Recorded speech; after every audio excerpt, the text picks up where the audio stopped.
안녕하십니까. 아우디일리 브레드입니다.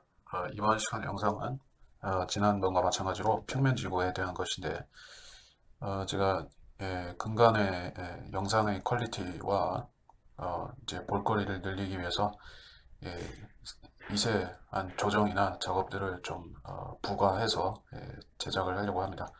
그래서 이 방송은 제가 일종의 약간의 테스트 격으로 제작되는 것이기도 하니까 그런 점 참조해 주시면 좋을 것 같습니다.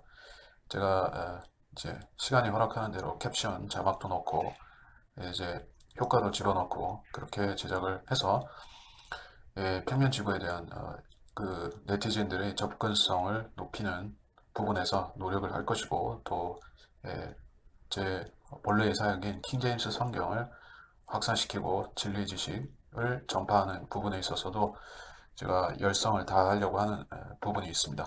자, 그래서 각설하고 마태복음 4장의 본문을 좀 보겠습니다. 마태복음 4장에서는 예수님께서 광야에서 세 가지 시험을 치르시는 장면이 나옵니다. 거기에 어떠한 부분이 평면지구와 관련이 되는가 이제 흥미로운 본문이 있습니다. 마태복음 4장 8절입니다. 8절 9절인데 자, 8절 9절을 읽겠습니다. 다시 마귀는 주를 아주 높은 산으로 데리고 올라가서 세상의 모든 나라들과 그것들의 영광을 주께 보여주며 말하기를 네가 내게 엎드려 경배하면 내가 이 모든 것들을 너에게 주리라고 하더라. 자, 이게 무슨 말입니까? 마귀가 아주 높은 산, 어느 높은 산인지는 우리가 딱히 알 수는 없습니다만은 뭐 일반적으로 생각할 때 에베레스트가 높지 않느냐 그렇게 생각하거나 뭐 알프스냐 안데스냐 무슨 그런 식의 생각을 하겠지만은 명시된 것은 없습니다. 근데 이제 성경적으로 봤을 때 가장 높은 산은 하늘에 있는 시온산입니다. 그래서 이 본문을 하늘의 시온산에서 땅을 내려다본 것이다 이렇게 해석하는 이 일부 사람도 있는 것 같습니다. 하지만 저는 그렇게 보지는 않겠습니다. 아주 높은 산이니까 일단은 이제 그 땅의 중심에 있는 그런 어떤 이제 신화적인 산 이제 그 성경에서는 이제 에덴이라고 부르지만은 그것을 다른 신화들에서는 산으로 묘사를 하고 있습니다.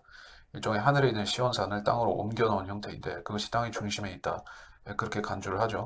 하여튼 그 산이 어디에 있든지 간에 그 높은 산에서는 땅의 전체를 조망할 수가 있는 산이었습니다. 여러분이 그런 산에 찾을 수 있다면은 사람들이 가서 과연 그렇다라고 얘기를 했겠죠. 하지만 지금 그러한 산은 어디서 발견된 적이 없습니다. 아무리 높은 산이라 할지라도 에베레스트라 할지라도 세상 전체를 볼 수는 없는 것이죠. 그래서 어느 정도는 이 부분이 초자연적인 비유가 작용했을 것이다. 원거리 비유를 통해서 봤을 것이다 라고 생각은 듭니다. 하지만 간과해서는 안 되는 부분이 있는데 그것은 주님께서 이 산에서 땅의 반대편 이쪽 끝에서 저쪽 끝까지를 다 보실 수가 있었다는 사실입니다. 아무리 초자연적이고 영적인 시각으로 본다 할지라도 그 뷰포인트에서 볼 수 있는 그 한계점이라는 것이 있을 것입니다. 그 한계점을 넘어서 보려고 하면은 이제 둥근 지구상에서는 반드시 문제가 생기게 마련인데 왜냐하면 이제 커브를 긋고 땅은 곡선을 그리고 내려가기 때문에 결국에 남쪽 끝에 있는 지점들을 보기 위해서는 이제 그 시선이 커브를 그려야만 되는 것입니다. 그래서 아무리 높은 산에 있다 할지라도 결국 반대편을 볼 수는 없는 노릇이다. 그런 것입니다.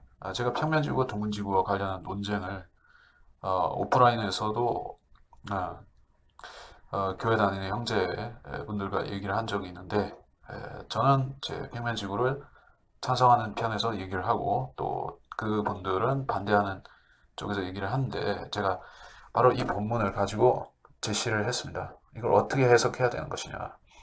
이게 평면지구가 아니라 둥근지구라고 하면 이 부분을 해석할 방법이 없다 했을 때 그분은 그것은 아니고 이제 북쪽에 있는 셋째 하늘 자 셋째 하늘은 하늘나라를 말하는데 하늘나라는 이 땅을 다 볼 수 있다 그렇게 얘기를 하는 것입니다.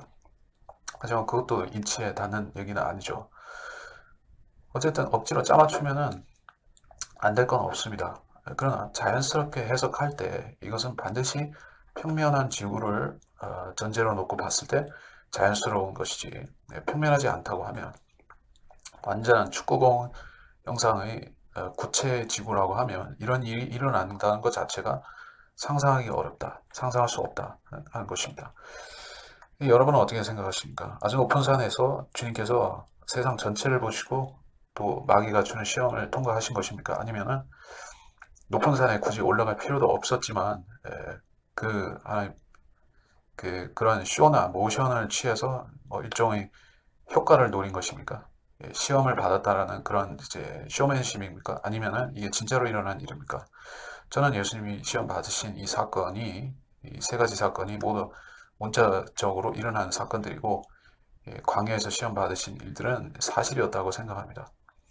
그래서 이 일이 일어난 것을 사실이라고 여긴다면 진짜 일어난 역사적인 사건이자 사실이라고 믿는다면 여러분은 주님께서 이 세 번째 시험에서 세상 전체를 보신 이 높은 산의 사건이 진짜 있었다는 것도 마땅히 믿어야 된다는 것입니다.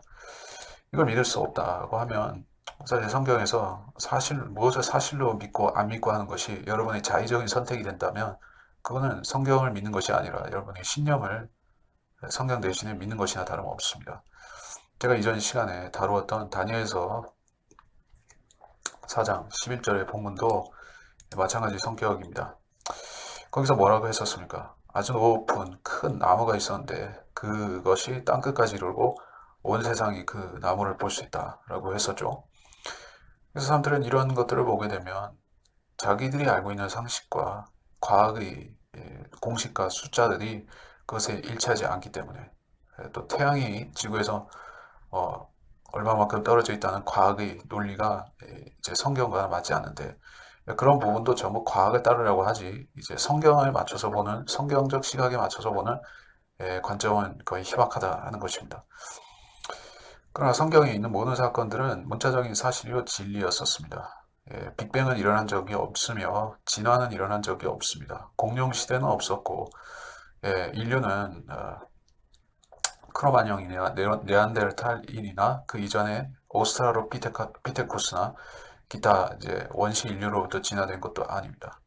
원래부터 인간은 지금의 상태로 존재했었고 세상이 재창조라고 굳이 하기보다는 6일 창조가 된 그 내력을 거슬러 올라가면 6천년이 되는 것입니다.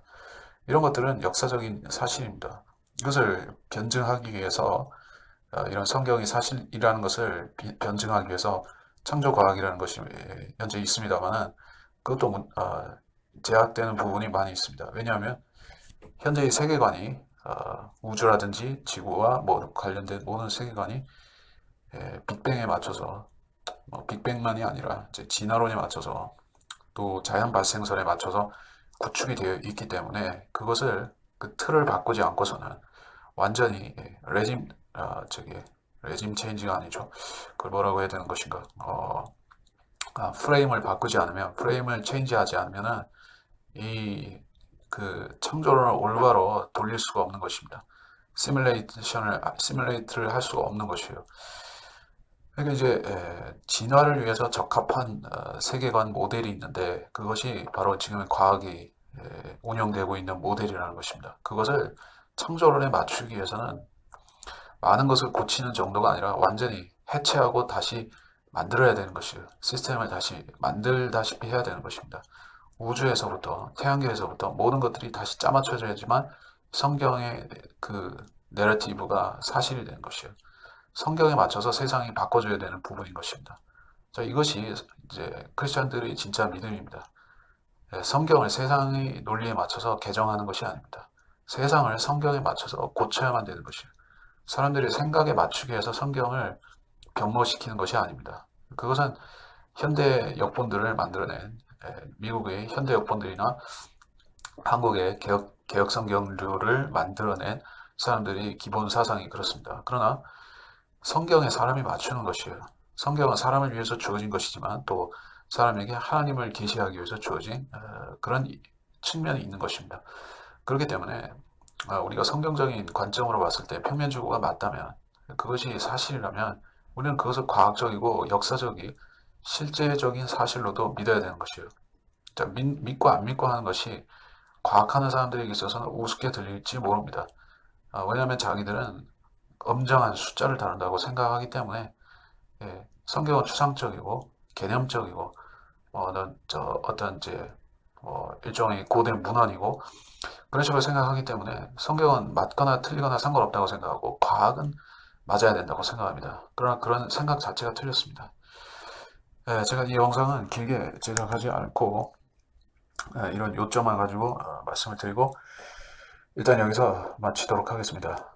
제가 평면지구에 관해서도 그렇고 다른 제 성경적인 이슈에 대해서도 예언이나 종말론이나 모든 이슈에 대해서도 앞으로 더 알찬 내용을 가지고 풍성한 내용을 가지고 여러분을 찾아뵙도록 노력을 하겠습니다. 이번 시간은 짤막하게 테스트 격으로 진행을 하고 여기서 맺도록 하겠습니다.